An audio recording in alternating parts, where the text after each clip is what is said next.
좋은 아침입니다. 아침의 한알 뉴스 종합 비타민 아침의 매일경제 김은미입니다. 꼭 필요한 뉴스만 콕콕 집어서 전해드리겠습니다. 시작해볼까요?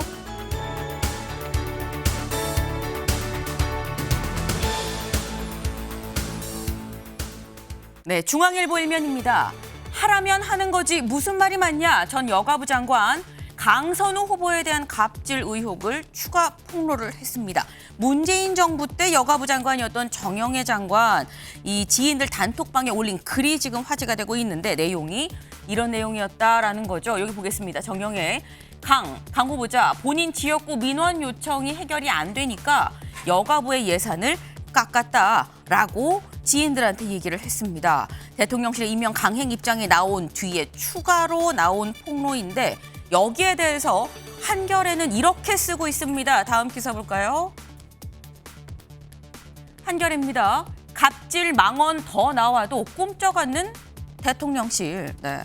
지금 이 현재 여기 보겠습니다. 강 후보자 하라면 하지 말이 많냐라는 아까 이 정영애 전 장관의 이 지인한테 보낸 글, 요 내용과 함께 강 비서관, 여기서 말하는 강 비서관은 지금 이 강준우 국민소통비서관을 얘기를 하는 거죠. 계엄을 옹호했다, 일제 강제동원도 옹호를 했다라는 논란이 지금 현재 휩싸여 있는데 관련해서 이런 갑질 논란, 망언들이 더 나와도 대통령실이 꿈쩍하지 않고 있다라고 한겨레가 일면에 오늘 썼습니다. 요 얘기도 저희가 잠시 뒤에 대담으로 좀 같이 짚어보겠습니다.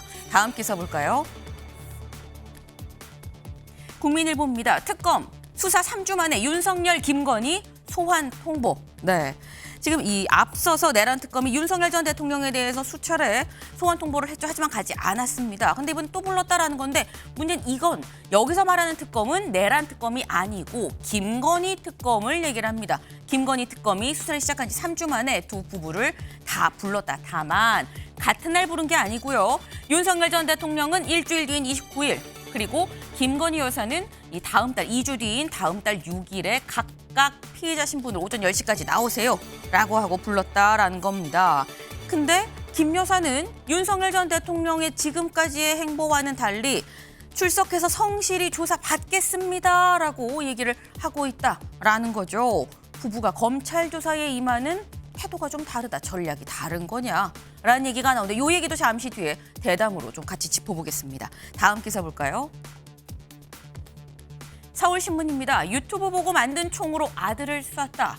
집에는 타이머 맞춘 폭탄 15개가 설치가 돼 있었다라는 겁니다. 어제 저희가 밤사이 들어온 소식입니다 라고 말씀드렸었죠. 인천의 한 아파트에서 아버지가 아들을 총으로 쏘는 이 총기 사건이 발생했다라고 말씀을 드렸었는데 그러면서 말씀드렸던 게 이 아버지의 주거지 집에서 인화물질 그리고 이 폭탄도 발견이 됐다 말씀드렸는데 이 폭탄이 타이머를 맞춰서 째깍째깍 돌아가고 있었던 시한폭탄이 15개나 됐었다라는 게 추가적으로 지금 나왔습니다. 자칫 아파트 한 동, 한 단지가 된 통으로도 날아갈 수도 있을 법한 정말 위태로운 상황이었다라는 얘기인 거죠. 대한민국에서 작동 중인 시한폭탄이 발견이 됐다라는 거. 요 얘기 잠시 뒤에 대담으로 좀 짚어보겠습니다. 다음 기사 볼까요? 동아일보입니다. 포고 매몰 실종자 구조 골든타임 오는데 수색에 난항이다. 라는 겁니다. 지금 폭우로 인해서 매몰된 사람, 실종된 사람 지금 현재 전국에서 사망자가 19명이고요. 그리고 실종자가 9명입니다.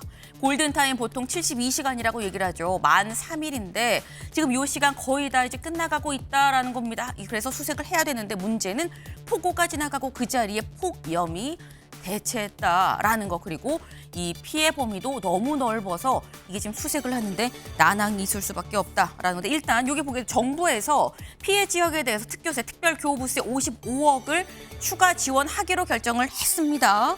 다만 문제는 지금 현재는 돈보다 손이 필요한 때가 아닌가라는 생각을 좀 해보네요.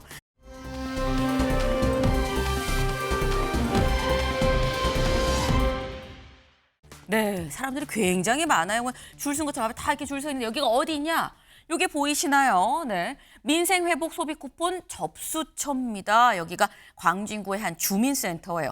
어제부터 이 소비 쿠폰 신청이 시작이 됐죠. 근데 요번 주, 이 한 주는 첫 주기 때문에 이 출생연도 마지막 숫자로 요일제로 좀 시행이 된다라고 좀 말씀을 드렸었는데 요일제 시행에도 불구하고 굉장히 많은 사람들이 몰렸다라고 해요. 그런데 사실 이렇게 직접 가실 필요가 없을 수 있는 게 온라인으로도 충분히 신청이 가능하다.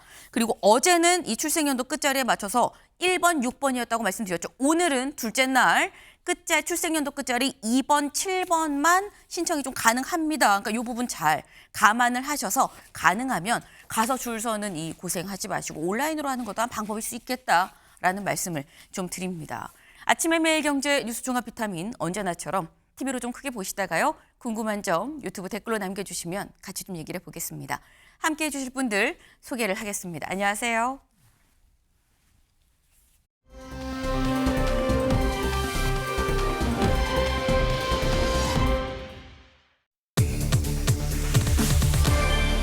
첫 번째 키워드 장관의 갑질입니다. 네.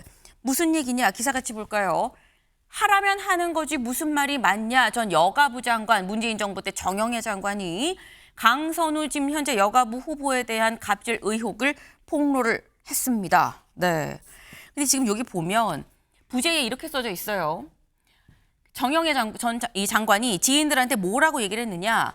강 의원이 본인 지역구 민원을 요청을 했는데 이걸 내가 이 해결을 못하니까 여가부 예산을 깎았다라고 얘기를 합니다. 그래서 실제로 강 의원이 예산심사 때 징벌적인 삭감이 필요하다라고 주장을 하기도 했었다라는 건데 이런 얘기가 나왔던 당시 국정감사 때 모습 같이 보고 오실까요? 서울 서부권 지역에 오랫동안 해바라기 센터가 없었습니다. 알고 계시죠? 그래서 제가 저희 지역구에 있는 대형 의료기관인 이대 서울병원에 해바라기 센터 설치하기 위해서 몇 차례 간담회하면서 소통한 적이 있었습니다. 해바라기 센터 숫자가 감소하기보다는 유사한 수준으로 유지되고 있고요. 그다음에 지원은 없고 장관님, 예, 숫자가 유지되고 있다고요? 36개소, 40개소, 39개소 그게 유지가 되고 있는 겁니까? 같은 한 개 차이로 4년 동안 유지되고 있습니다. 한 개소 차이로. 한 개 차이로 유지가 되는 게 유지가 되고 있습니까? 그러니까 숫자가 특정 권역에 해바라기 센터가 없는데 주는 거 아닙니까? 네, 직접 보셨죠. 그러니까 해바라기 센터를 지금 이 강선우 의원 우리 지역구에 이게 필요하다라고 얘기를 했는데 관련해서 여가부 장관이 하려고 했지만 못했다라는 거예요. 근데 여기에 대해서 지금 현재 오히려 숫자가 줄은 거 아니냐, 어떻게 유지한다고 말씀을 하시는 거냐라고 지금 이 강 의원 얘기를 하는 그 모습입니다. 여기 볼까요? 강선우 장관 보좌관 노력 부족 30% 징벌적 삭감 주장까지 라는 얘기가 지금 나옵니다. 이게 무슨 얘기냐? 조금 전에 보셨던 2021년 국정감사 때 저 상황 관련해서 이 강선우 의원실에서 이렇게 이 주장을 했다는 거예요. 2022년도 예산에 이게 좀 반영이 돼야 된다. 왜? 여가부 기관 운용 기본 경비 예산에 징벌적인 삭감이 필요하다. 왜냐하면 이 장관 보좌관이 제대로 노력을 하지 않고 있다라는 취지로 얘기를 했다는 거. 여기 보면 여가부 기획조정실 예산안도 징벌적 삭감이 필요하다. 30% 삭감 의견을 냈다라는 겁니다. 그래서 2억 5천, 1억 2천 최종 삭감이 되진 않았습니다. 왜? 기사 다시 가보죠. 여기 볼까요? 정부 관계자는 당시 상황을 잘 아는 정부 관계자가 말하기를 예산 심사 한 달 전 국정감사에서 장관 답변이 마음에 안 든다고 강 후보자가 여가부 기조실을 통해 운영 경비를 삭감시키겠다. 장관이 직접 사과하러 오시라고 했다며 사과하지 않으면 예산이 삭감된다라고 얘기를 했었던 당시 상황이 있었다라는 얘기가 지금 중앙일보 기사에 같이 실렸습니다. 근데 여기서 드는 의문이 최수진 의원님. 국감 이후에 징벌적 삭감이 흔히 있는 일입니까? 흔히 있지는 않은데요. 네. 실제로 운영비를 깎았다는 얘기는 생활비를 깎은 거와 똑같은 얘기입니다. 그러면 그 직원들이 출장 갈 때 출장비도 없고요. 사무용품부터 시작해서 그 모든 살림살이를 하는 비용입니다. 이걸 깎는다는 얘기는 인력이 큰 돈 아닌 것 같지만 정말 직원들한테 정말 뼈를 깎는 그런 고통스러운 일들입니다. 근데 이런 경우도 있고 사실은 저희 과방에서도 방심위하고 방통위가 마음에 안 든다는 이유로 30% 실제 삭감을 했습니다. 근데 이런 일들은 지금 국회 역사상 한 번도 일어난 적이 없습니다. 운영비는 그리고 공무원들은 정말 알뜰하게 살림을 합니다. 10원 한 장까지 영수증 제철하면서 또 예전에 했던 작년에 했던 그 비용들이 이미 있기 때문에 더 올리거나 뭐 갑작스럽게 내리거나 이런 일은 있을 수도 없는 일입니다. 정말 공무원을 대상으로 한 슈퍼 갑질이라고 생각합니다. 네. 일단 예산 삭감 자체가 흔한 일이 아닌데다가 운영비를 이 기본 경비를 깎는다는 것 자체는 이거는 생활비를 깎는 건데 이건 너무 가혹한 처사다라는 취지로 지금 말씀을 하셨어요. 근데 사실 또 뭐 흔한 일은 아니다라는 거는 있긴 있었다라는 말씀이시기도 한 건데 근데 그렇다고 한다면 아까 정부 관계자 얘기는 그랬었죠. 정준호 의원님. 장관이 직접 사과하러 와라. 사과 안 하면 그러니까 최종 예산 삭감되진 않았습니다. 왜냐하면 정영애 장관이 본인 얘기하기로는 그래서 내가 사과를 하러 갔다 왔다라고 얘기를 했었어요. 예산이 삭감되진 않았는데 장관이 사과하러 오라고 얘기하는 거 이건 또 적절하다고 보십니까? 이제 저도 이제 국토교통위원회인데 네. 그 소관 상임위에서 삭감이 됐다가 이제 예결위에서 다시 살아나는 경우는 좀 흔한 편입니다. 저희 지역구에서도 이제 호남고속도로 관련된 예산이 12 매칭이 잘 안 되니까 국토부에서 삭감됐다가 예결위에서 이제 절반 정도 이제 다시 살아나는 이제 그런 경험도 방금 최근에 있었는데요. 네. 근데 징벌적 삭감이라는 표현이 이제 적절하냐라는 부분에 대한 논란은 좀 있을 것 같고 다만 예결위에서 다시 반영을 해주면 되니까 소관 상임위에 좀 전향적인 태도 변화를 좀 유도하기 위해서 그 소관 상임위에서는 예산을 좀 전격적으로 좀 삭감을 하고 예결위에서 이 부분을 반영하는 그런 경우는 더러 있긴 있습니다. 네. 근데 그렇다고 한다면 장관이 사과하러 오라라는 이런 경우는 흔한 겁니까? 저도 장관 사과까지 요청을 하는 경우는 못 봤고 제가 네. 경험했던 거는 이제 말씀드린 것처럼 그 소관 상임위 산하 기관에서 예산 집행 노력이 좀 부족하기 때문에 예산을 한번 불용 처리를 하겠다 이런 경우는 봤는데 제가 주변에서 겪은 바로는 뭐 좀 흔치 않은 상황이긴 합니다. 네. 다만 이게 지금 말씀하신 것처럼 해당 상임위에서 삭감이 된다고 해도 나중에 결국 예결위에 가서 거기서 다시 복원이 되는 경우가 있기 때문에 약간 국합, 배드캅처럼 전략적인 차원에서 이 상임위에서 예산 삭감한 경우는 있다라고 또 말씀을 하셨어요. 네. 다만 장관 사과까지 요구하는 건 좀 흔치 않은 것 같다라는 말씀을 하셨는데 지금 사실 저희가 얘기한 이런 부분은 갑질 논란과 관련한 추가 의혹인 거죠. 어떻게 보면 도덕성 검증에 해당하는 그런 부분일 텐데 근데 도덕성 검증 말고 자질 검증 부분도 오늘 추가적인 보도가 나왔습니다. 한겨레 기사 같이 볼까요? 한겨레입니다. 3면에 갑질에 가려진 자질 논란, 젠더 정책의 퇴행적 입장. 한겨레가 보도를 했는데 지금 갑질 논란이 크니까 다 갑질만 얘기를 하는데 사실 자질도 좀 논란이 있다. 왜냐하면 강 후보자 젠더 정책에 좀 여가부 장관 후보자로서 퇴행적인 입장인 거 아니냐라고 얘기를 했어요. 여기 보면 차별금지법, 비동의 강간죄 등의 이런 현안에 대해서 사회적 합의가 필요하다는 되풀이만 하고 좀 유보적인 입장이다. 때문에 이런 입장이라고 하면 성평등가족부의 확대 역량이 좀 보이지 않는다라고 어떤 자질적인 측면을 얘기를 했습니다. 근데 어제 또 민주노총에서 입장을 냈죠. 뭐라고 했느냐. 강선우 후보자 성평등에 대한 전문성이 부족하다는 평가가 있다. 갑질 의혹은 또 심각하다. 검증되지 않은 정치적 안배 인사는 광장의 기대에 부응할 수 없다라는 입장을 민주노총이 냈습니다. 더불어서 여성단체들도 상당수가 지금 92곳이라고 나와 있는데 이 상당수가 강 후보자의 지명 철회를 좀 요구를 했다라는 얘기가 나와 있어요.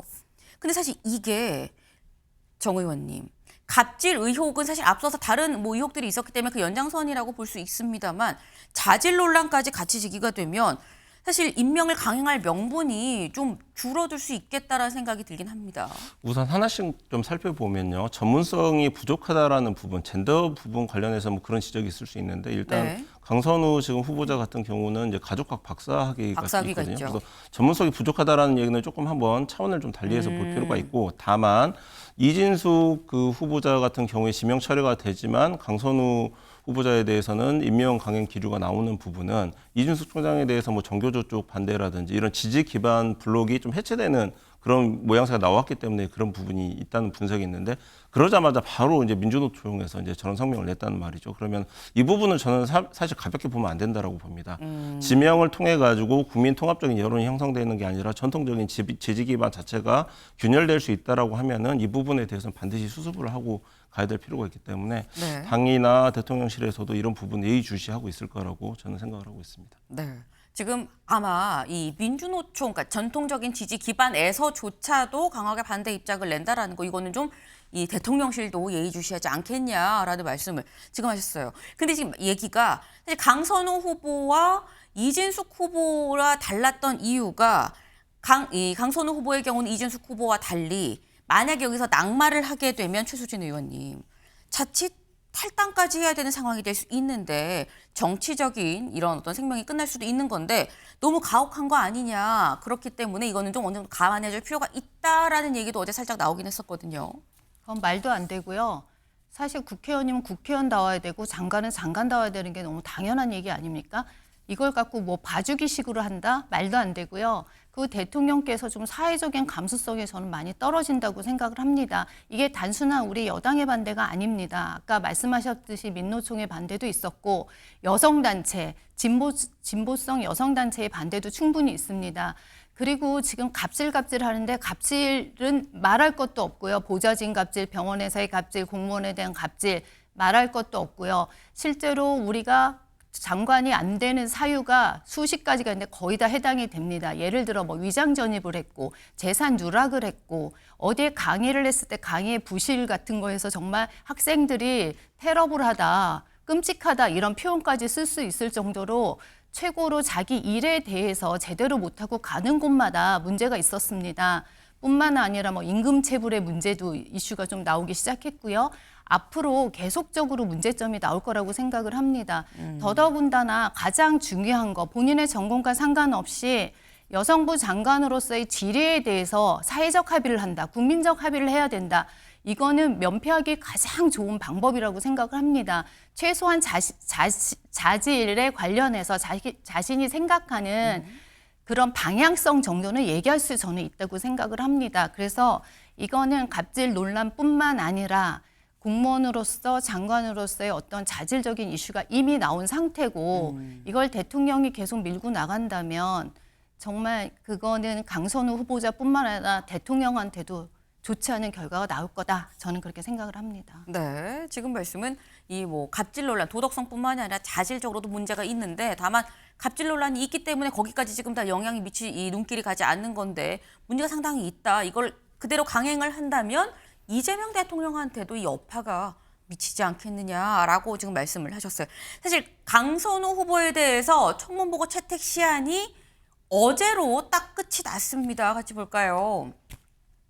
네. 인사청문회가 14일 월요일, 지난 월요일에 있었죠. 그리고 난 다음에 보고서 채택 시한이 있는데 이제 주말을 다 포함을 해서 보면 어제까지가 딱 청문보고서 채택이 돼야 되는 그 시한입니다. 시한이 만료가 됐어요. 근데 시한이 만료가 되면 이재명 대통령이 다시 재송부해 주세요라고 요청을 할 수 있습니다. 최대 열흘까지 시한을 지정을 해서 요청을 할 수 있고 요 기한 내에 재송부가 되지 않으면 임명을 그냥 할 수가 있다라는 건데 정준호 의원님. 지금 대통령실 입장에서는 어제로 시한이 끝났기 때문에 만약에 임명을 계속 강행하는 입장을 유지를 한다고 하면 오늘은 이 재송부 요청에 들어가야 되는 상황이긴 하거든요. 오늘 국무회의가 있는 것도 그렇고요. 혹 이 재송부 요청 약간 고민할 여지가 있다고 보십니까? 어느 정도 고민은 하겠지만 재송부 요청은 할 것이다. 왜냐하면 이제 29일 날이 이제 마지막으로 임명된 이제 그 문체부 장관과 김윤덕 국토부 장관에 대한 청문회가 예정이 돼 있기 때문에 10일 정도를 안 넘기는 수준이기 때문에 재송부 요청하고 아마 마지막에 한꺼번에 판단을 하지 않을까. 저 개인적으로는 그렇게 한번 예측을 해보고 있습니다. 재송부 요청은 하고 재송부 요청이 이 재송부가 오지 않는다고 했을 때 그때도 다시 한번 판단의 기회가 있기 때문에 다 끝까지 보고 최종적으로 생각을 하지 않겠느냐라는 말씀이에요. 네. 지금 강선우 후보에 대해서는 여기 나와 있는 것처럼 지난 14일 날 청문회가 끝났는데 근데 뭔가 자꾸 추가적으로 뭔가 이런저런 얘기들이 지금 나오고 있죠. 근데 관련해서 이 대통령실에 인사검증 시스템이 제대로 되고 있는 거냐, 강 후보자에 대한 이런 의혹들 이거를 몰랐던 거냐, 스크린이 안 됐던 거냐라는 얘기도 있긴 합니다. 왜? 이런 얘기가 나오는 이유, 강준욱 비서관 얘기랑 지금 같이 나오고 있어요. 세계일보 같이 볼까요? 계엄정당 강준욱, 강제동원 옹호도 논란. 네. 지금 현재 이 강준욱 국민소통비서관이죠. 국민소통비서관, 과거에 본인이 썼던 책, 썼던 글에 대해서 많은 논란들이 지금 나오고 있습니다. 같이 볼까요? 이겁니다. 이 저서 야만의 민주주의라는 책에서 비상계엄은 정당한 행위였다라고 옹호하는 내용이 들어가 있다라는 거죠. 그리고 SNS에 거의 올린 글에서 나는 식민지 근대화론을 믿고 강제징용이란 걸 믿지 않는다라고 얘기했어요.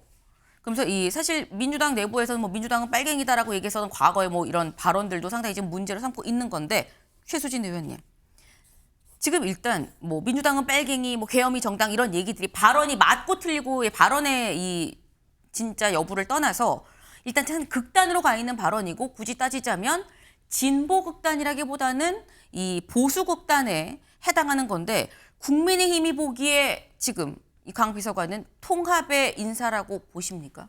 문제가 많다고 생각하죠. 왜냐하면 지금 이분께서 주장하는 게 말도 안 되고요. 네. 이거는 보수 쪽에서도 받아들이기 어려운 얘기예요. 이 말을 하잖아요. 뭐 SNS에 그 말을 하나 올려요. 일본인들의 태도가 너무 존경스럽다. 아, 이 말 듣고 깜짝 놀랐습니다. 그러니까 우리 야당에서조차도 이런 것들을 받아들이지 않는 상황이에요. 일단 말씀하신 대로 진위 여부를 떠나서 도덕성 검증부터 시작해서 능력 검증이 안 된 아주 실패 사례라고 볼 수 있고요. 이진숙 교육부 장관 후보도 그랬고, 마찬가지로 강선우 의원도 그랬고, 그런 것들에 대해서 도대체 인사 검증 시스템이 제대로 됐냐. 물론 저희가 5명에 대해서는 합의를 해줬습니다. 그 장관들도 문제가 되게 많습니다. 저희가 얘기를 일일이 안 할 뿐이지, 우리나라 지금 경제도 어렵고 관세 정책, 또 물난리 이런 것들 때문에 저희가 그건 빨리 합의를 해줘서 국민들의 생활을 안정화하려고 했던 거지, 모든 지금 인사에서 플러스가 되거나 그거에 대해서 제대로 검증했다고 할 수 있는 사람들이 없습니다. 그래서 인사 검증 시스템에 대해서는 분명히 다시 한번 체크해봐야 될 거라고 생각합니다. 네. 인사검증 시스템에 좀 문제가 있는 거 아니겠느냐. 이거는 일단 봐도 계엄이 맞다고 얘기를 하고, 강제징용을 믿지 않는다, 이런 부분들 자체가 좀 보수에서 봐도 이거는 문제가 되는 네. 발언인 건데, 이걸 통합인사라고 볼 수 없는 거 아니겠느냐라고 말씀하셨어요. 근데 그렇다고 하면서 드는 생각이 그런 거죠. 논란이 사실 오늘 아침 조간 보도로 딱 터진 게 아니죠. 어제, 그제 며칠 됐습니다. 근데 일단 현재 강 비서관에 대해서는 가타부타 별다른 얘기가 없는 상황. 조선일보는 오늘 이런 보도가 나왔어요. 그래서 볼까요? 이 지지한 정규재가 강준욱 추천. 그래서 안 자르나? 라는 게 조선일보의 지금 이 내용인 겁니다.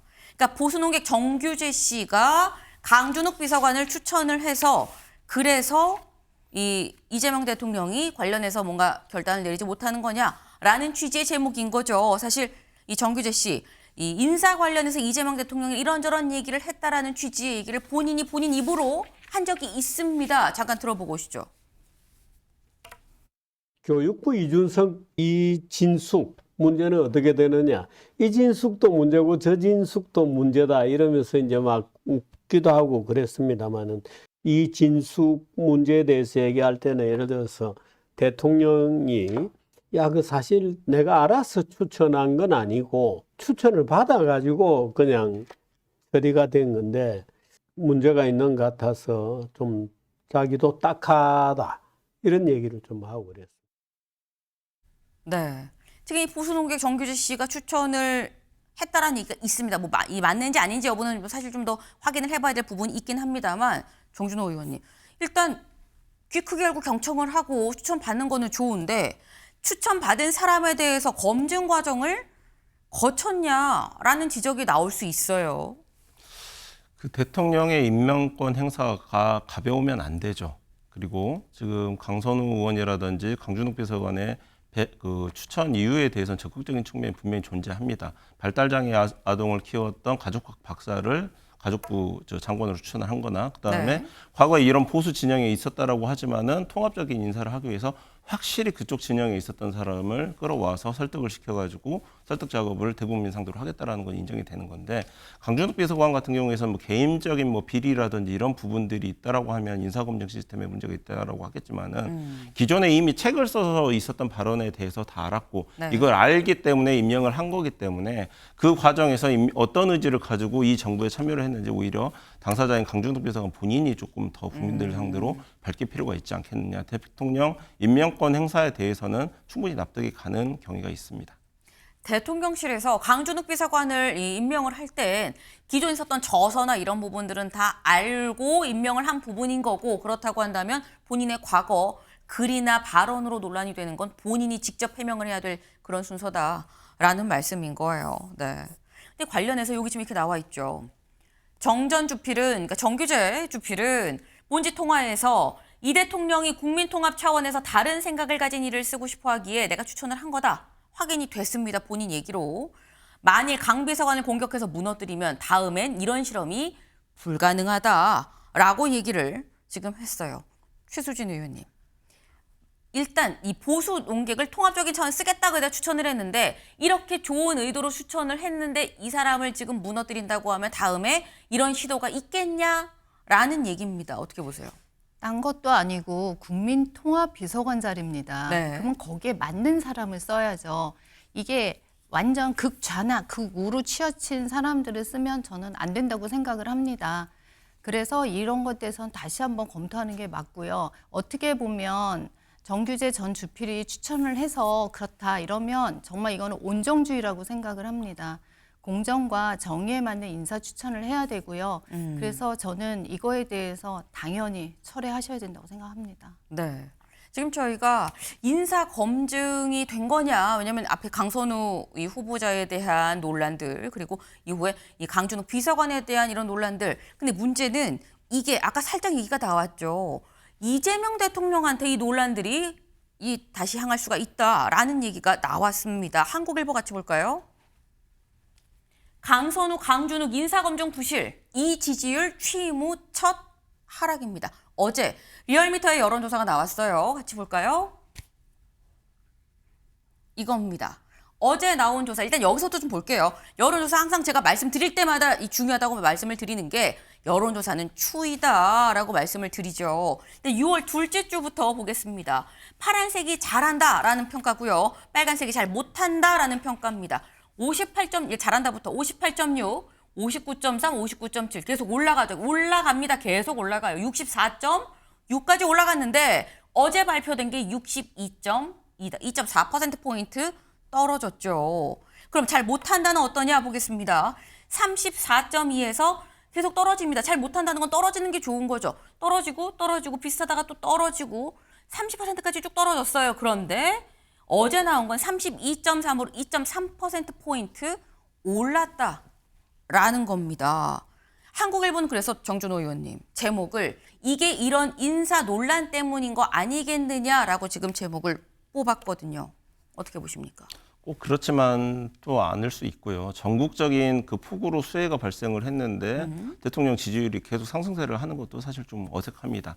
다만 그 송미령 장관을 유임을 할 때 이제 배경을 보면 이재명 대통령이 송미령 장관이 굉장히 아이디어도 많고 일을 잘할 것 같고 정책이 실현되지 않는 정책이 많더라 뭐 이런 식으로 뭐 이런 부분을 주목을 했다는 부분이 있는데 네. 강선우 장관 후보자와 강준욱 비서관에게도 동일한 뭔가 대화를 나누면서 뭔가를 발견했을 수도 있거든요. 그래서 장관과 관련해 가지고 여성가족부 정책을 뭐 좀 실현하고 싶은 부분이 좀 있을 수도 있으니까 네. 그런 부분까지 지켜보고 나서 나오는 여론까지도 한번 반영을 해볼 필요는 있다. 지금의 일시적인 하락은 폭우 피해인 부분도 어느 정도 반영이 됐을 수도 있다.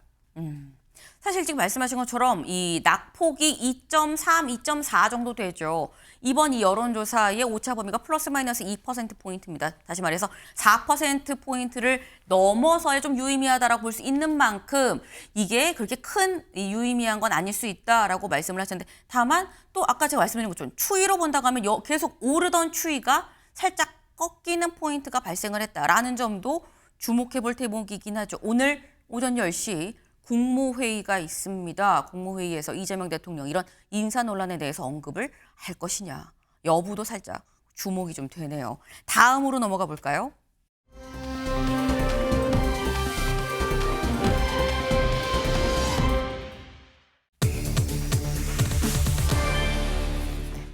(10만) (40만) 이게 무슨 얘기인지 기사 같이 보겠습니다. 전한길 10만 당원 양병설 주장에 국힘 이번엔 친길 대 반길이다라는 거예요. 저희가 앞서서 이번에는 이 국민의힘 내부에 친윤 친한이 아니라 친길계가 뜨고 있는 것 같습니다라는 말씀을 드렸었는데 지금 전당대회를 앞두고 친길이냐 반길이냐로 나뉘고 있다라는 거죠. 왜? 전한길 씨가 내가 10만 당원을 지금 양병하고 있어요 라고 얘기를 했었거든요. 근데 10만도 아니고 40만이라는 얘기도 나옵니다. 직접 들어보시죠. 우리 뭉칩시다. 뭉쳐가지고 오늘 뉴스에 또 전한길이가 10만 명을 국힘에 가입시켰다. 10만 명이 아니라 20만, 30만, 40만 다 가입하자고요. 해가지고 우리가 국힘을 만들어가면 되지 않겠습니까? 이번 주 당장 내일 모레 평당원 그 모임이 있습니다. 그걸 이끌어갈 겁니다. 국힘의 주인은 누군데요? 당원들이에요. 국회의원들은 아니에요. 앞으로 평당원을 더 모을 겁니다. 네. 그리고 좌파의 개딸이 있었다면은 전한길이가 우파의 개딸이라고 볼 수 있겠죠? 그런 걸 제가 만들어갈 생각도 있습니다. 그래서 수십만 명 만들 겁니다. 저와 이런 평당원들의 요구를 들어줄 수 있는 그런 후보에 대해서 영향력은 행사할 겁니다. 네. 지금 얘기를 들어보면 10만, 20만, 30만, 40만 목에 막 핏대가 막 섰어요. 40만 내가 양병을 할 거다 당원을 그러면서 하는 게 좌파 개딸처럼 우파 개딸을 만들겠다라고 지금 공언을 했습니다. 근데 여기서도 의문이 이런 게 있어요. 이창근 의원님. 국민의힘 당원 중에 10만 명은 전한길 씨가 좌지우지할 수 있는 지분인 겁니까? 그것은 전한길 씨의 주장일 뿐이라고 생각합니다. 네. 왜냐하면 지난 대선 기준으로 국민의힘 책임당원, 다시 말해서 투표권을 가진 당원은 76만 명입니다. 네. 그중에 10만 명이라고 하면 약 13%죠. 하지만 이 당원들조차도 본인의 말에 따라 다 움직이냐 안 움직이냐 여부는 지난 전당대회 때 이미 판가름이 났습니다. 한동훈 지난 전당대회 당대표 선출 당시에 그때도 당대표 선거가 100% 당원 투표였습니다. 하지만 어떻게 결과가 나왔습니까? 당시 친윤계의 지지를 적극적으로 받았던 원희룡 전 장관과 한동훈 전 대표의 완승이었습니다. 그렇기 때문에 본인의 주장일 뿐이고 네. 그리고 본인이 앞으로 이렇게 자꾸 우리 국민의힘에 대해서 본인이 좌지우지할 수 있다 이런 생각을 가지는 것은 굉장히 오만한 태도라고 봅니다. 그리고 본인은 하나의 당원일 뿐입니다. 지금은. 그리고 그 당원 자격조차도 앞으로 심사를 받아야 될 수도 있습니다. 그런 상황에서 본인이 이렇게 무리하게 얘기하는 것은 너무 과도하다. 그런 말씀드리겠습니다. 네, 지금 뭐 10만이 아니라 20만, 30만, 40만을 얘기를 하는데 이건 본인 생각인 거지. 그 정도가 되지 않는다는 게 지난 대선 후보 경선 때 다 드러나지 않았느냐라고 말씀을 하셨어요. 그런데 또 찾아보니까 서영주 대변인님. 네. 전한길 씨의 그 유튜브 구독자, 뭐 유튜브만 하는 건 아니에요. 뭐 뉴스도 있고 막 있는데 일단 유튜브만 봤을 때 구독자가 123만이더라고요. 그럼 123만이면 이 중에 국민의힘 당원이 또 상당하지 않을까라는 생각이 들긴 하거든요. 네, 제가 그 말씀을 드리려고 했던 게 10만 당원 양병설이 그냥 헛고는 아닐 수도 있다. 지금 전한길 씨가 저렇게 정치판에 들어와서 참 해괴망측한 주장들을 하는 걸 보면 구독자 믿고 뛰어드는 것 같아요. 그래서 당시 윤어게인 윤석열 전 대통령을 지키자. 그다음에 내란을 옹호하고 비상계엄의 정당성, 부정선거를 반드시 밝혀내겠다. 이런 그 헌법 밖의 주장들을 하고 거기에 동조하는 사람들이 최소한은 120만 이상이 구독하고 있다. 물론 신기해서 보는 사람들도 있겠죠. 네. 관찰하려고. 그런데 사실 10만 이상은 전한길 씨가 움직일 수 있다는 자신감은 구독자. 그리고 거기에 플러스 김계리가 있습니다. 개몽 김계리.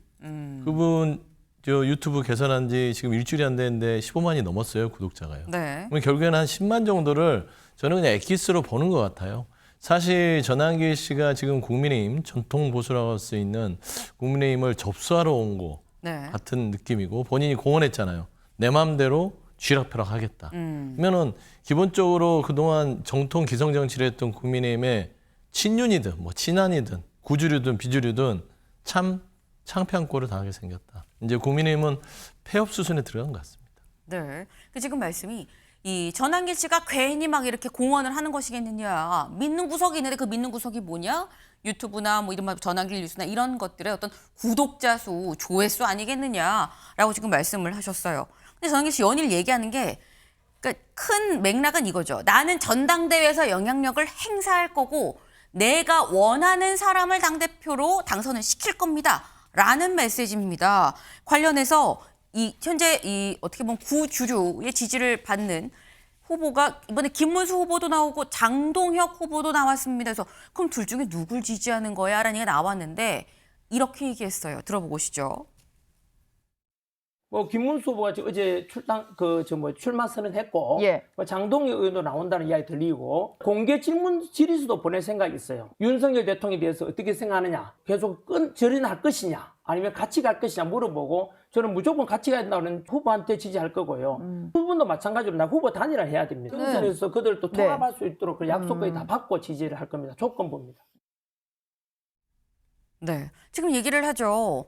구체적으로 얘기를 해요. 내가 질의서도 보낼 거고 그리고 궁극적으로는 후보 단일화 하세요. 단일화하면 내가 그 한 사람 적극 밀어줄게. 라는 취지로 지금 얘기를 하고 있습니다. 근데 이창근 위원님 또 현실적으로 봤을 때 지금 현재 진짜로 전한길 씨 그리고 뭐 이 전한길 씨가 뭐 어떤 입장을 같이 하는 구주류가 뜻을 같이 하면 그 후보가 당대표가 되는 거 아니야 라는 생각도 들긴 하거든요. 지금 현재 룰 개정 얘기도 나오고 있습니다. 현재 전당대회를 치른다면은 당원 80%, 민심 20%입니다. 하지만 지난번 전당대회 때 어떻게 됐습니까? 당시 나경원 의원이 강력 반발할 정도로 김기현 당대표를 만들어주기 위해서 그때부터 당원 100%라는 것을 친윤계 구주류들이 만들었어요. 네. 그렇다면 지금도 민심 100%로 전환되지 말라는 법이 없습니다. 왜냐하면 당내에는 윤석열 전 대통령과 김건희 여사와의 절연을 통해서 당이 새롭게 태어나야 된다는 거잖아요. 국민의힘이 과거부터 역사를 본다면 새롭게 태어난 적이 2번 있습니다. 그것이 2004년도 당시에 천막 당사, 그리고 또 한 번은 2011년도 당시에 당의 색깔을 파란색으로 빨간색으로 바꾼 새누리당 출범, 그 2번의 역사입니다. 네. 이분들이 그 역사를 알 리가 없습니다. 그렇다면 국민의힘의 그런 역사를 아는 건전한 당원들, 그러한 세력들은 과거를 회귀해서 정말 다시 태어나야 된다고 얘기할 겁니다. 그렇기 때문에 이분들 뜻대로 그렇게 되진 않을 거예요. 윤석열 전 대통령을 다시 옹호하는 윤어게인 정당을 만들자고 하는 게 전한길 씨지 않습니까? 그래서 건전한 세력이 있어야 된다는 겁니다. 그러면 짧게 이렇게 한번 여쭤볼게요. 지금 말씀처럼 윤석열 전 대통령과 절연을 하고 새롭게 나가야 된다, 혁신을 해야 된다. 지금 윤희숙 혁신위의 입장에 동의하는 입장이 국민의힘 중에 50%가 넘습니까? 지금 현재는 50%가 넘지 않을 수도 있습니다. 하지만 과거 친윤계 중에서도 네. 당이 이렇게 가서는 안 된다고 생각하는 사람들이 지금 나오기 시작했어요. 그 출발점이 전한길 씨 사태입니다. 그렇기 때문에 윤인숙 혁신위원장이 더 강한 목소리를 앞으로 더 낼 거라고 보고요. 설사 의원총회에서 안 된다면 전당 투표를 통해서도 해야 됩니다. 지금 이 윤희숙 혁신위에서 전 당원 투표 얘기도 있고 의총도 있기 때문에 그 부분은 이 앞으로 더 이 맞는 방향으로 진행되지 않겠냐라는 취지로 지금 말씀을 하셨어요. 사실 이 어제 비대위에서도 이렇게 결정을 내렸습니다. 잠깐 들어보고 오시죠. 당원 당규에 전한길 씨의 과거의 행동이나 또 발언들이 위배되는 부분이 없는지에 대해서 서울시당과 중앙당에서 필요한 조치를 밟는 걸로 그렇게 저희 당은 비상계엄에 대해서 반대를 해왔습니다. 그래서 비상계엄을 옹호한다든지 이러한 부분들은 우리 당이 지향하는 바와 맞지 않는다는 점을 네, 볼까요? 전한길 언행 조사 나선 국힘 친길 반길 당권 투쟁 자중질환이다. 그럼 현재 친길이냐 반길이냐 지금 이 전당대회의 핵심이 길이냐 아니냐로 지금 구분이 되고 있는 그런 상황이다라는 거죠. 관련해서 그 길, 전한길 씨의 언행을 국민의힘에서 조사하기로 했다라는 건데 지금 박성훈 대변인의 얘기를 들어보면 이건 소영주 대변인님 네. 일단 우리 당이 지향하는 바와 과거 발언이 맞지가 않다. 조사를 할 거다라고 얘기를 한 건 이건 조사를 통해서 입당이 취소가 될 수도 있을 것 같은 좀 그런 분위기긴 해요. 그냥 연기만 피우는 느낌이에요. 사실 뭐 전환길 씨에 대한 언행에 대해서 대한민국 모든 국민들이 알고 있잖아요. 사실상 그 윤석열 전 대통령과의 발언과 크게 다르지 않습니다. 더하면 더했지. 그걸 다 아는 사실을 왜 국민의힘 지도부만 몰라요? 그걸 조사해야 합니까? 예, 결국에는 전환길이 말하는 그 비상계엄의 정당성은 그건 결의를 다를 수 있으나 윤석열 전 대통령을 안아야 된다. 탄핵을 반대한다는 건 당론이잖아요, 아직. 그리고 부정선거에 대한 입장도 얘기하지 않았어요. 결국에는 헌법의 질서의 바깥에서의 언행을 하는 것들은 대한민국 모든 사람들이 아는데 유독 친윤 지도부만 모른다. 그러면 결국에는 이게 이제 고민인 거예요. 전환기를 안고 가냐 말아야 되냐 고민하는 그 정도 수준의 국민의힘이 떨어진 겁니다. 그리고 대선 후보였던 김문수 후보도 안고 가자 그래버렸잖아요. 그다음에 장동영 의원 보세요. 비상계엄 해제에 투표를 했었는데 갑자기 무슨 계몽된 사람처럼 출마 선언문을 보니까 거의 뭐 친한계가 거의 뭐 당의 매국을 하는 사람들이고 그들을 몰아내고 우리의 어떤 그 가치를 지켜내겠다. 거기도 거의 이제 계몽령의 전사로서 나왔단 말입니다. 그러면 지금 현재 국민의힘은요. 친길 반길이 아니라 결국 전환길에 대한 활용도를 고민하는 수준에 가버렸다. 국민의힘 정통보수로서 여기에 대해서 정치를 오래 했던 사람의 자격들은 없는 거 아닌가 싶어요. 좀 문 닫았으면 좋겠고요. 한 가지 조언을 드리면 친길 반길의 당권 투쟁이 아니라 전환길로 가면 망한 길로 간다. 저는 그런 말씀 좀 드리고 싶습니다. 네. 지금 서영주 대변인께서 말씀하신 수위가 상당히 높았어요. 망하는 거다, 망하는 길로 가고 있다라고 이렇게 딱 단정을 지금 지으셨는데 이 말하시는 가운데 옆에서 이창근 위원께서 상당히 씁쓸한 웃음을 지금 짓고 계셨습니다. 근데 요지는 이거예요. 지금 이 국민의힘에서 연기만 피우는 것 같다. 전환기 씨가 과거에 했었던 발언 전 국민이 다 아는데 그럼 지도부는 몰랐다는 거냐라는 얘기를 지금 하고 계시는 거거든요. 그러면서 하시는 말씀이 지금 전환기 씨를 내치는 게 아니라 내칠 것 같지 않고 어떻게 활용을 할지 국민의힘은 고민하는 중이다라고 말씀하셨는데 어떻게 보십니까? 그것은 민주당이 바라는 바일 수도 있겠죠. 하지만 국민의힘에서는 지금 끊임없이 투쟁하고 있는 건전한 세력이 있다는 말씀을 드렸지 않습니까? 그게 대표적으로 윤희숙 혁신위원장이고요. 우리 당헌 당규에는 이렇게 되어 있습니다. 당원 자격심사위원회라는 게 있습니다. 거기에 당원의 자격이 안 되는 요건 중에 하나가 개혁 의지가 없는 사람, 그리고 당이 지향하는 바에 동조를 하지 않는 사람, 네. 그리고 무엇보다도 과거의 행적이 국민의 정서에 부합하지 않는 사람입니다. 이 세 가지 요건에 전환길 씨는 다 해당이 됩니다. 그리고 앞으로 전환길 씨가 설사 지금 현재 지도부가 친윤 지도부라고 해서 네. 심사위원회에서 통과시킨다고 한들 이 조건에서 벗어나지는 않습니다. 그렇다면 차기 당 지도부가 누가 되느냐에 따라서 이 부분은 다시 한번 심사를 받을 수도 있습니다. 그렇기 때문에 당내에서는 끊임없이 건전하게 얘기하는 목소리가 더 분출할 걸로 저는 보고 있습니다. 네. 사실 이 송원석 비대위원장도 SNS에 이렇게 글을 썼어요. 같이 볼까요? 뭐라고 썼냐. 전환길 씨 관련해서 많은 우려를 내가 받았습니다. 현재 면밀하게 조사를 하고 있고 당의 유해한 행위가 확인이 되면 당헌 당규에 따라 조치하겠습니다.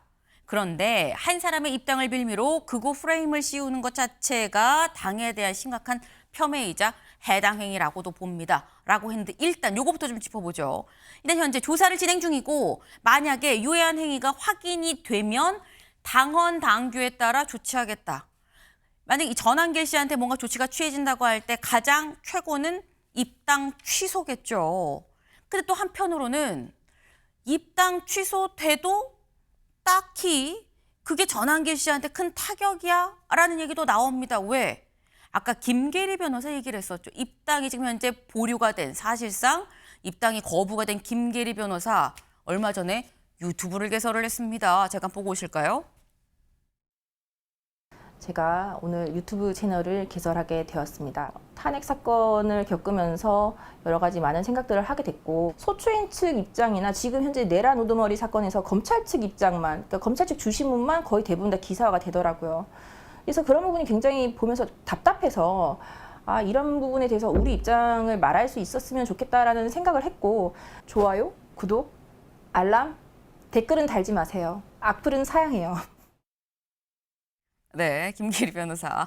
좋아요, 구독, 알람, 불은 달지 마라 라고 지금 얘기를 하는 모습이에요. 지금 보신 저 영상 지금 유튜브에 딱 저거 하나 올라왔거든요. 근데 조회수가 60만이 넘는다라는 거예요. 만든 지 일주일밖에 안 됐는데. 근데 이걸 보면 이창근 의원님, 사실 전한길 씨 입장에서도 입당이 취소가 된다. 그러니까 당원 당규에 따른 조치로 입당이 취소가 된다고 한들 so what? 시라고 생각을 할 수가 있어요. 제도권 바뀌겠죠. 네. 만약 입당이 안 된다면은 유튜브를 행사하는 영향력은 제도권 바뀔 겁니다. 그 얘기는 뭐냐면은 우리가 흔히 얘기하는 틀튜버, 유튜브를 보면서 자기 확정 편향 현상이 생기는 그러한 우리가 소위 말하는 강성 보수 극우 이런 데 대한 영향력일 뿐이겠죠. 그 얘기는 뭐냐? 결과적으로는 지난 2020년 총선으로 돌아갔을 때 당시에 이러한 극우 유튜브에 모든 정치인들이 다 출연하려고 했었어요. 한 총선 이후에 모두가 다 자연스럽게 절연을 했어요. 그러다 윤석열 전 대통령 때문에 다시 그들이 강성으로 다시 태어나게 된 거거든요. 이러한 과정들을 정치인들은 압니다. 그리고 네. 국민의힘이 지금 필요한 것은 이들을 인격적으로 문제 있기 때문에 내치자는 게 아니잖아요. 국민의힘이 여당이 바라는 것처럼 야당으로서 죽느냐 사느냐 문제잖아요. 그렇기 때문에 이들의 영향력은 제도권 밖에서 제한적 영향력일 뿐일 것이고 제도권 안에서는 결코 발휘할 수 없다. 그렇습니다. 설령 그러니까 입당이 취소가 돼서 뭐 계속 영향력이 있다고 하는 건 제도권 밖의 영향력이기 때문에 그다지 이 두렵게 볼 여지까지는 아니다라고 지금 말씀을 하셨는데 아까 송원석 비대위원장의 SNS 잠깐 같이 볼까요? 이렇게 얘기 당원 당규에 따라 조치하겠다는 얘기도 있었고요. 그리고 뭐라고 했느냐? 한 사람의 입당을 빌미로 극우 프레임을 씌우는 것 자체가 당에 대한 해당 행위다. 라고 얘기했습니다. 이 얘기는 전한길 씨도 좀 부적절하지만 그거 전한길 씨 입당을 갖고 왈가왈부하는 것도 해당 행위다. 라고 지금 얘기를 하는 거죠. 양쪽이 다 문제가 있어요. 라고 양비론을 얘기를 한 건데 이 글에 대차게 바로 딱 꼬리를 잡고 한동훈 전 대표가 또 글을 올립니다. 뭐라고 올렸느냐? 극우 프레임이 아니라 그냥 극우지요. 라고 올린 거예요. 불법 계엄을 옹호하고 부정선거 음모론을 선동하는 건 이건 법치를 부정하는 거고 극우 프레임이 아니라 그냥 극우다라고 얘기를 하면서 송원석 비대위원장께서 당과 보수를 위해 절박한 우려의 목소리를 극우 프레임이라고 씌우는 것 자체가 당에 대한 폄훼이고 해당 행위다. 입틀막하는 건 잘못 아닙니까? 라고 얘기를 했어요. 서영주 대변인님. 네. 사실 지금 다들 관심이 한동훈 전 대표 나오는 거야 안 나오는 거야에 관심이 좀 몰려 있는데 이런 글을 보면 이거는 나오는 것 같기도 하고요. 어떻게 전망하십니까? 절반은 나온 것 같습니다. 절반은 나왔다. 네. 사실 그 절반이 49냐 51이냐에 따라서 그렇습니다. 나오냐 마냐거든요. 지금 그 갈등을 하고 있는 것으로 알고 있고요. 사실상 이번 그 전한길 씨가 뛰어든 네. 거의 뭐 극우의 진흙탕 속에 한동훈 전 대표가 뛰어들어야 맞는지라는 고민들이 있을 거예요. 지금 뭐 조경태 의원도 나와 있고 네. 안철수 의원도 나와 있기 때문에 사실상 또 찬탄, 반탄 그 프레임의 후보들이 나와서 싸웁니다. 거기에 지금 한동훈 대표가 나와서 얻을 수 있는 게 뭘까? 물론 이제 여러 가지 국민의힘의 후보 구도는 그 메시지들이 이 말씀한 대로 극우 프레임을 가지고 싸우긴 하겠으나 사실 전한길 씨가 지금 끼어들었는데 전한길 씨가 먼저 싸움을 걸었잖아요. 네. 보수의 정통이 전한길이냐 한동훈이냐 하고 던졌단 말이에요. 네. 근데 거기에 들어가면 한동훈 전 대표는 말리는 거죠. 전한길을 뭐하러 키워줍니까? 몸집을. 그래서 그런 부분에 있어서 고민이 클 것 같은데 사실 송원석 지도부 제가 보면은 여전히 윤석열을 품고 있다. 지금 보면은 윤버지, 윤어게인 다 들어와 있잖아요. 그다음에 최근에 윤석열 전 대통령이 페이스북에다가 국민과 함께 싸우겠다. 나는 잘못한 게 하나도 없다. 사실 윤버지 김계리 변호사는 아직 입당이 안 됐어요. 아니 근데 보수입니다. 어차피 그 입당이 공식적으로 되지 않아도 그 언저리에서 지금 활동을 하는 거예요. 언저리에서 활동을 입당을 한다. 시도했잖아요. 네네. 그러면 그거는 나중에 사실상 보면 그 언저리에서 전당대회에 충분히 영향을 미칠 수 있다는 전제이기 때문에 사실 윤 어게인에 대해서 지금 송원석 지도부와 친윤 지도부가 관대하게 받아들이고 있다. 저는 이번 그 한동훈 전 대표의 발언은 네. 정확한 진단이라고 봐요. 극우 프레임이 아니에요. 극우입니다. 대한민국 헌법 밖에 있는 행위들이 지금 국민의힘의 공당에서 벌어지고 있다. 그거는 분명한 사실 같습니다. 네. 지금 한동훈 전 대표가 고민이 많을 거다. 왜? 지금 뛰어들면 전한길 씨가 생각하는 그 그림에 그대로 말려드는 상황이 될 수 있기 때문에 고민이 클 수밖에 없다라고 했는데 굉장히 강경한 글을 올리는 걸 보면 곧 조만간 결단의 시기가 오긴 오겠다라는 생각이 좀 듭니다.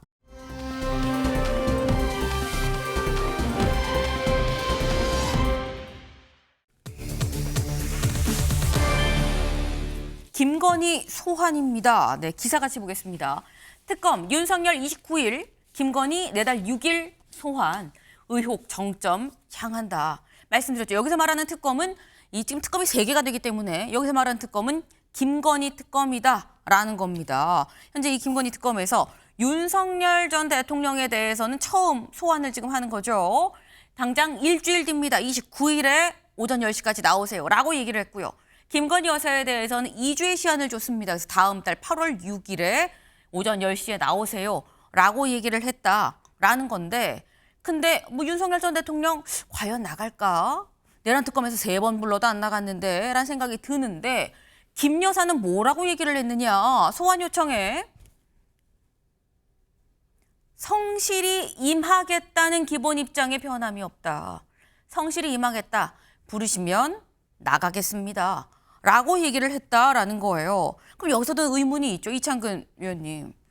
윤석열 전 대통령과 김건희 여사는 같은 혐의를 받고 있는 것도 있고 뭐 각각의 뭐 혐의가 다른 것도 있긴 한데 어쨌거나 부부인데 지금 현재 전략이 다른 거냐? 왜 한쪽은 안 나간다 그러고 한쪽은 나가서 성실히 임하겠다고 하는 거냐? 전략이 다른 겁니까? 전략이 다를 수는 없고 저는 같다고 봅니다. 그냥 네. 말만 저렇게 한 것뿐이고 성실히 임하겠다는 거는 원칙이잖아요. 네. 근데 그 원론적 얘기를 한 거잖아요. 이미 김건희 여사는 지난 대선 과정에 본인이 소환에 응하지 않겠다는 것을 보여줬어요. 당시에는 어떻게 했습니까? 특정 정당의 선거에 영향을 미칠 수 있기 때문에 조사를 못 받겠다 그랬어요. 그러고 나서 다시 조사를 하라고 했더니 본인이 응하지 않았잖아요. 그러면 지금이라고 입장이 달라졌겠습니까? 전 달라지지 않았다고 생각해요. 그러면 소환 조사에 응하지 않을 것이다. 8월 6일에. 그렇습니다. 아하. 그래서 아마 검찰도 네. 특검도 충분히 시간을 준 것이 다른 변명의 여지가 없도록 하기 위한 것일 거예요. 건강상의 이유라든지 다른 기타 개인적인 사유. 그래서 보름이라는 시간을 놓고 이미 예고를 한 거죠. 보통 일반적으로는 소환을 할 때 네. 2, 3일 전에 하는 것이 통상적이지 않습니까? 그래서 이번에는 특검에서 아마 그것을 염두에 두고 이렇게 했을 것이다. 저는 그렇게 보고 있습니다. 지금 말씀은 김 여사가 아마 나오지 않을 것으로 생각이 된다. 그래서 그렇기 때문에 특검도 시간을 넉넉히 주고 소환 통보를 한 거 아니겠느냐라고 말씀을 하셨어요. 그런데 일단 김 여사가 나올지 안 나올지 8월 6일이 돼봐야 아는 거겠죠. 근데 어제 이 소환 통보가 있고 난 다음에 윤석열 전 대통령이 SNS에 글을 9주 만에 올렸습니다. 볼까요? 한 2달이 넘는 기간인 거죠. 뭐라고 했느냐? 말도 안 되는 정치적 탄압은 저 하나로 족합니다. 상급자의 정당한 명령에 따랐던 많은 군인들과 공직자들 고초를 겪고 있다라고 하면서 한평생 국가, 국민을 위해 헌신한 이들의 명예를 더럽히고 그들의 삶을 훼손하는 부당한 탄압을 즉각 중단하길 바랍니다. 그리고 앞으로 형사법정에서 비상계엄의 진실을 밝히기 위해 최선을 다할 겁니다. 제 판단이 옳았는지 비상계엄이 올바른 결단이었는지 결국 역사가 심판할 목 아니겠습니까? 라고 얘기를 하고 제 한 몸이야 어찌 돼도 상관없습니다. 하지만 우려했던 일들이 현실이 돼가는 모습을 보면서 나라와 국민의 미래가 진심으로 걱정이 된다라고 얘기를 했습니다. 그럼 여기서 드는 의문은 또 이거예요. 서영주 대변인님. 네. 앞에서 내란 특검에서 3번 소환 통보를 했을 땐 따로 글을 올리지 않았었는데 김건희 특검에서 소환 요청을 김 여사랑 같이 뭐 같은 날은 아니지만 요청을 하자마자 바로 또 글이 올라왔고 이건 어떻게 해석을 해야 되는 거냐라는 거죠. 일단 뭐 여러 가지 좀 심경의 변화가 있었을 거라고 보는데 네. 사실 본인의 배우자인 김건희 씨에 대한 이제 본격적 수사가 이루어지는 거죠. 소환이라는 것은 사실 조사를 하고 구속영장 청구까지 진행이 되는 그 시점을 말하는 것입니다. 그러면 본인도 검찰 출신이라서 이 특검 수사가 거기까지 갈 거라는 것을 알 것이고 그래서 본인이 할 수 있는 건 구치소인데 뭘 할 수 있겠어요? 페이스북에 나 하나로 족한 거 아니냐. 나만 다 책임을 물어라. 나머지는 건들지 마라고 하는데 네. 그거는 그냥 본인 생각이시고요. 사실상 이 페이스북을 읽어보고 나서 온통 본인의 패턴상 또 거짓을 말하고 있구나. 이게 거의 이제 호도한다고 그러는데 부하들을 그렇게 걱정했으면 헌재에서 다 떠넘깁니까? 경호처에 떠넘기고 군인한테 떠넘기고 나는 시킨 적도 없는데 다 이들이 했고 그러니까 지금 그 부하들이 다 진실을 얘기하고 돌아서는 거 아니겠어요? 그다음에 역사의 심판이요. 역사의 심판은 그대로 내란 우두머리로 기록될 것입니다. 그리고 사실상 나라의 미래가 걱정된다. 그랬으면 정당하게 법치 질서에 따른 수사에 응하고 본인이 법정에서 주장을 하고 거기에 대한 판단을 받는 거 이게 더 정갈하게 정리된 나라에 대한 운명을 걱정하는 전직 대통령의 모습 아닐까요? 사실상 이제는 뭐 본인이 할 수 있는 건 페이스북 글밖에 없고요.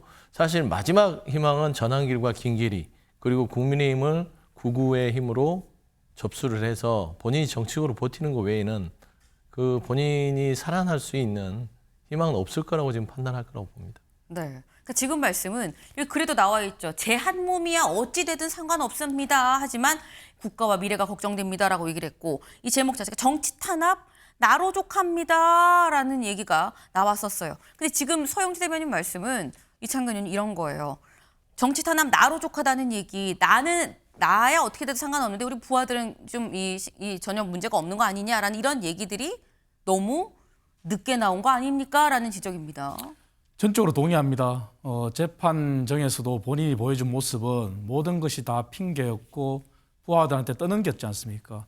본인이 얘기했던 정당한 명령에 따라서 이렇게 고통받는 거기에 한 단어도 생략이 돼 있어요. 누구로 인해? 나로 인해. 나로 인해라는 그런 단어가 없어요. 그 얘기는 본인이 여전히 잘했다는 거거든요. 그리고 역사의 평가를 받겠다는 것은 본인이 여전히 합리적이고 합법적이라는 거거든요. 그래서 아직까지 윤석열 전 대통령은 정말 현타가 온다 할 정도로 현실 지각 능력이 이 정도인가 할 정도로 의심이 들어요. 그래서 저 얘기는 진정으로 부하들을 위해서 걱정한 말로는 들리지 않습니다. 몇 번의 기회가 있었어요, 본인도. 근데 그러한 기회를 다 걷어찬 게 윤석열 전 대통령입니다. 그래서 아무리 지금 저러한 SNS를 올리고 하더라도 동의할 국민은 없을 겁니다. 네.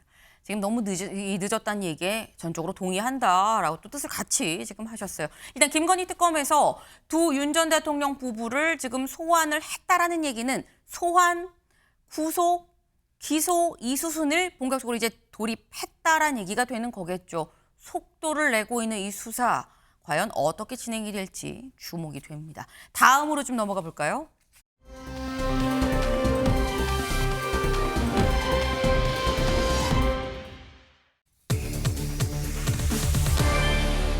째깍째깍입니다. 째깍째깍하고 옆에 폭탄이 지금 그려져 있어요.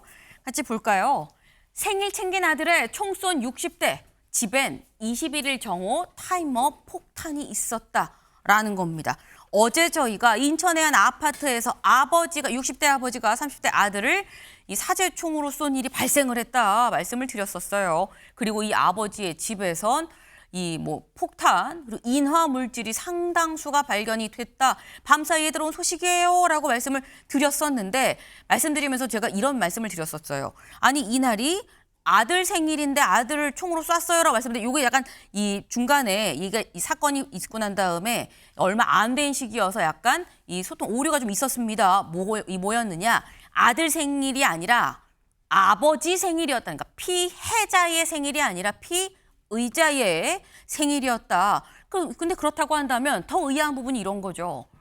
아버지가 자기 생일상을 차려준 아들을 총으로 쐈다라는 얘기가 되는 건데 일단 이 부분부터 가장 충격적인 건 타이머 폭탄입니다. 타이머 폭탄, 시한 폭탄을 지금 얘기를 하는 거죠.